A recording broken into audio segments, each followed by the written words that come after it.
बिस्मिल्लाहिर्रहमानिर्रहीम अस्सलाम वालेकुम डियर स्टूडेंट्स। आज का हमारा टॉपिक है हाइपोटोनिक सॉल्यूशन। इसमें सबसे पहले हम देखेंगे व्हाट इज़ हाइपोटोनिक सॉल्यूशन। दूसरे नंबर पर हम प्लांट या एनिमल सेल को अगर हाइपोटोनिक सॉल्यूशन में रखा जाएंगे तो इसके ऊपर इसका क्या असर होगा। तो चलिए सबसे पहले उसके मानी जानते हैं।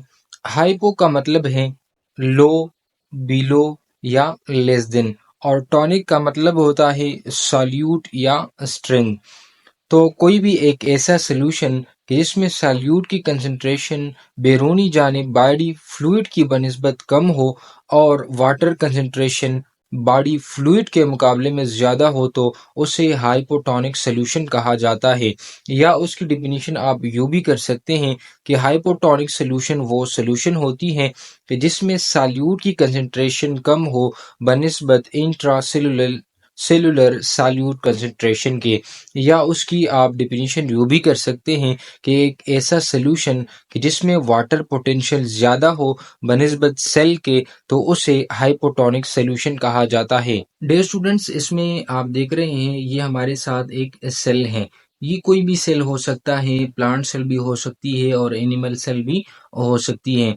ये सेल को हमने हाइपोटोनिक सॉल्यूशन के अंदर रखा हुआ है।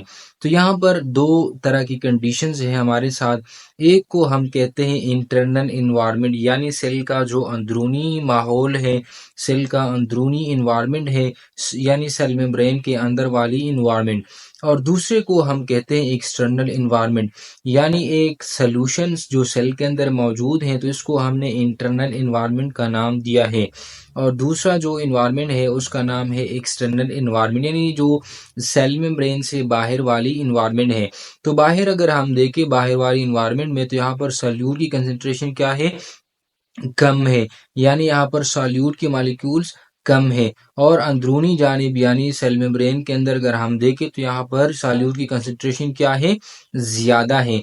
तो इस सूरत हाल में क्या होता है कि यहाँ से सॉल्यूट की मॉलिक्यूल्स मूवमेंट शुरू करते हैं, इस सेल मेम्ब्रेन को क्रॉस करते हैं और सेल के अंदर चले आते हैं। तो यहाँ पर अगर हम देखें तो यहाँ पर मूवमेंट जो है वो आउटवर्ड से इनवर्ड की जानिब है। तो हाइपोटोनिक सॉल्यूशन के अंदर यूँ होता है कि इसमें सॉल्यूट की कंसंट्रेशन वो बैरूनी जानिब से अंदरूनी जानिब वो हरकत करते रहते हैं। वजाहत के साथ समझने की कोशिश करते हैं। अगर कोई भी एक सेल को हाइपोटोनिक सॉल्यूशन में रखा जाए तो इस तरह के सॉल्यूशन से पानी बजरिए ऑस्मोसिस सेल के अंदर आना शुरू हो जाए, यानी मूवमेंट ऑफ वाटर को देखा जाए तो ये सॉल्यूशन से बॉडी सेल की तरफ होती है। अगर सेल के अंदर पानी आना शुरू होती है तो फिर सेल वॉल के ऊपर क्या असर पड़ेगा, सेल का वॉल्यूम तब्दील होकर बढ़ जाएगा क्योंकि सेल पानी की वजह से स्वेल हो जाएगा। सेल के इंटरनल एनवायरनमेंट के मुकाबले में हाइपोटोनिक सॉल्यूशन एक डाइल्यूट सॉल्यूशन होती है। इसका मतलब ये है कि इंटरनली सॉल्यूट की कंसंट्रेशन ज़्यादा होती है और सेल के बैरूनी जानिब सॉल्यूट की कंसंट्रेशन कम होती है।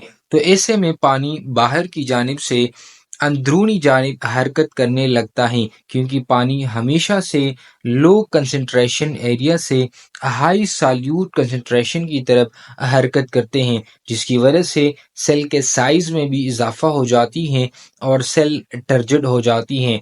अब हाइपोटोनिक सॉल्यूशन का पौधे और जानवर के सेल पर रखने से क्या असर पड़ेगा। हाइपोटोनिक सॉल्यूशन में पौधे या जानवर के सेल को पानी के अंदर अगर इस तरह के सॉल्यूशन के अंदर हम रखेंगे तो पानी इस तरह के सेल्स को जज़ब करेगी, जिसकी वजह से ये जो सेल है ये टर्जिड हो जाएगी। चूंकि प्लांट के सेल में तो सेल वॉल मौजूद होती है, तो ये पानी के इंतज़ाब को बर्दाश्त करते हुए सेल को बर्स्ट यानी फटने से बचा रखेगा। लेकिन एनिमल सेल को अगर हम देखें तो सेल वॉल मौजूद नहीं होते, इसलिए एनिमल सेल पानी के इंतज़ाब होने की सूरत में सेल मेम्ब्रेन पर प्रेशर बढ़ने की वजह से फट जाएगी। यहाँ पर आप देख सकते हैं ये हमारे साथ प्लांट सेल है और ये हमारे साथ एनिमल सेल है। प्लांट सेल के अंदर तो चूंकि सेल वॉल मौजूद होती है और साथ में सेल वॉल के अंदर सेल मेम्ब्रेन मौजूद होती हैं, लेकिन अगर एनिमल सेल को देखा जाए तो यहाँ पर कोई सेल वॉल मौजूद नहीं होता। तो अगर हम सेल वॉल वाले सेल को यानी प्लांट सेल को हाइपोटोनिक सॉल्यूशन के अंदर रखेंगे, तो यहाँ से सॉल्यूट के मॉलिक्यूल्स यानी जो वाटर है वो अंदर आना शुरू हो जाएगा।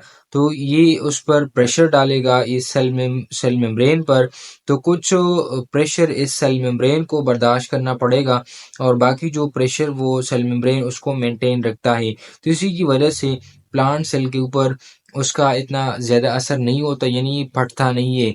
यानी ये जो सेल सेल होती हैं प्लांट सेल, ये बस्ट नहीं हो जाता।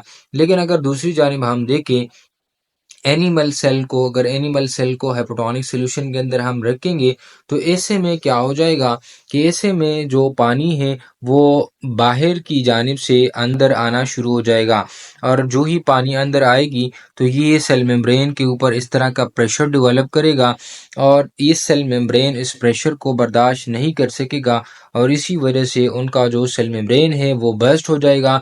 और अगर सेल मेम्ब्रेन बर्स्ट हो जाता है तो इस के साथ एनिमल सेल की डेथ जो है वो कॉज हो जाएगी।